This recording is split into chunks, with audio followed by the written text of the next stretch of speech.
Welcome back. All right, so some news of the day for all you fine people for your Thursday, February the 23rd. So Ryan Johansen, it is official. He's going to be out 12 weeks. He had leg surgery. So for Nashville, that's like roughly 3 months. So you can basically count that as season ending in all likelihood. So for Nashville, it may very well change their plans going into the deadline. We'll see what David Poile decides to do. The reality is that for Nashville, they do have the games in hand. It could really be seen either way. That, yeah, we're still in the race.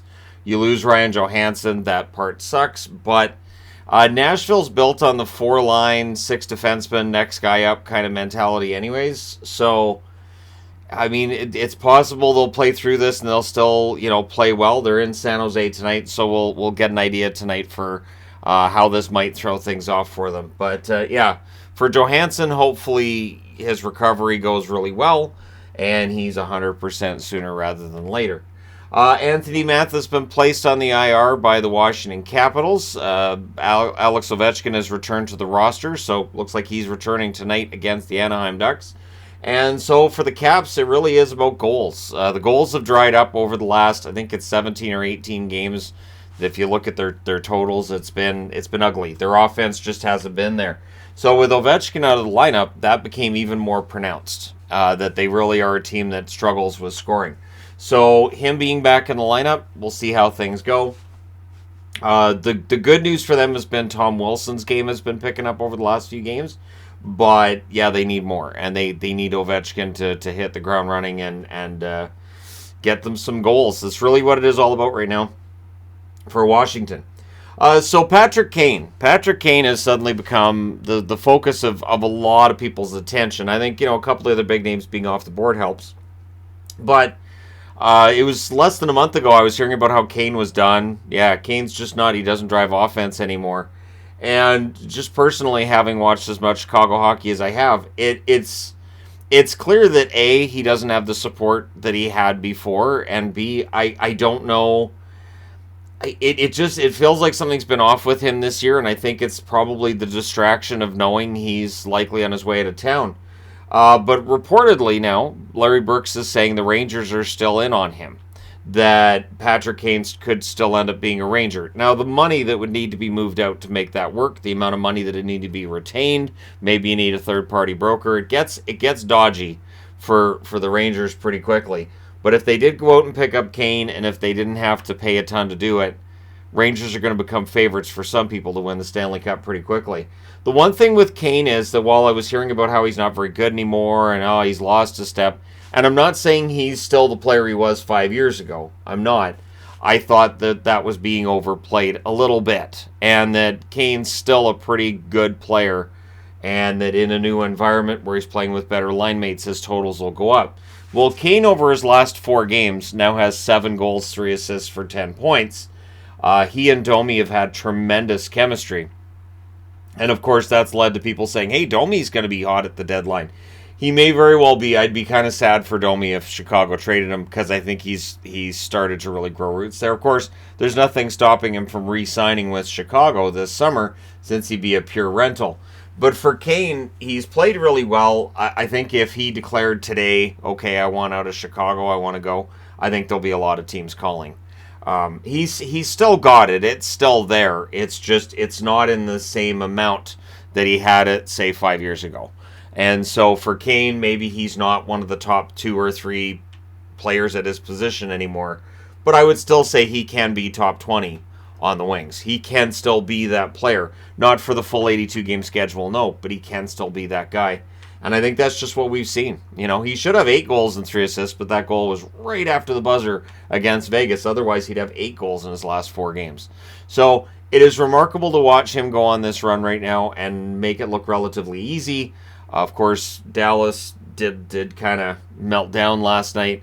But yeah, Chicago takes advantage, and they're moving up the standings. So the funny thing is, with Chicago moving up the standings and playing well, I think that kind of makes it so Chicago's more likely to make big moves. And I think there are some big moves that are on the way.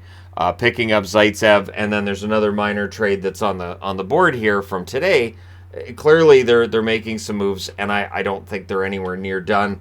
We'll see who else goes out along with Kane. And again, it's all up to Kane. Kane could come out today as well and say, I've decided I'm exercising my no movement clause, and he's allowed to do that. When players do that and fans get mad at them, I think the anger's directed the wrong way.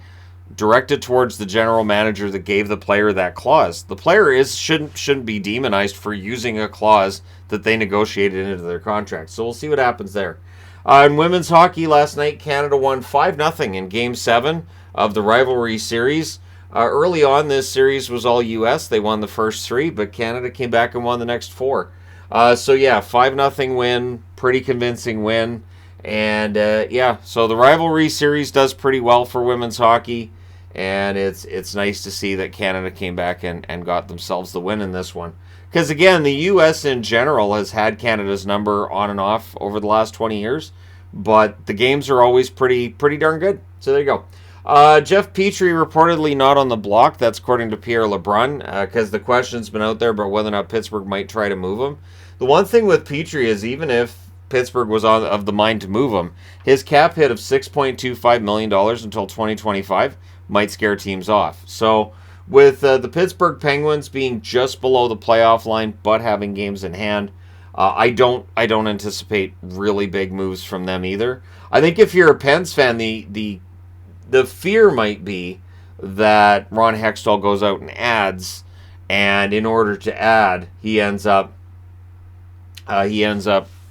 basically giving up more firsts or prospects. And that might be the fear with Pittsburgh fans now, I would think, because this is a team that has gotten older and could use more prospects and more, top-notch talent coming up for when Crosby, Malkin, Letang, these guys aren't there anymore. So we'll see what happens with Pittsburgh at the deadline, but Petrie not being on the block doesn't really surprise me.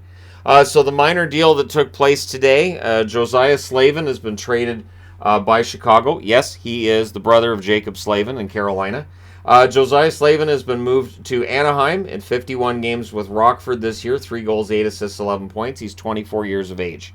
So for Slavin, I thought he played well defensively in the games I saw him play last year for Chicago. So we'll see if he gets in any games in Anaheim.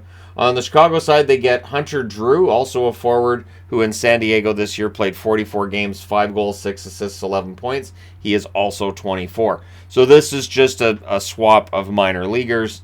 I don't anticipate either of these guys being major players either way, although I could see Slavin getting a call up from the Ducks. The reason I say that is because his defensive game, if it's good, Anaheim needs people who can do the defense. So that's important because Anaheim's defense has been it's been atrocious for most of this season. It's been awful. And again, I've said this before, I think that's why people still rate John Gibson really high amongst goaltenders. He faces so many shots. He's under siege most of the games, so people don't pay attention to his stats as much because they know just how much pressure he's under almost every night in that Anaheim net.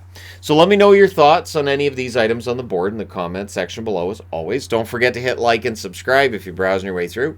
You just happened upon this video. Thank you guys so much for watching, for all your support. I will talk to you again soon.